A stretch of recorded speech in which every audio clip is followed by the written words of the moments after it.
I mean, how widespread is levy delinquency becoming across schemes you deal with?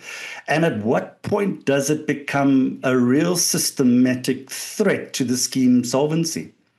Such a good question, Neil. And I saw you at the API Summit in Cape Town a month or two ago, and there was all this international and national investors that want to invest in property. And my partner and myself, Cor, and we spoke about that. Oh, this is a beautiful block in Camps Bay, etc., etc. And I said, what about arrears? And they said, what do you mean? Is that a big thing in South Africa? Such a big thing.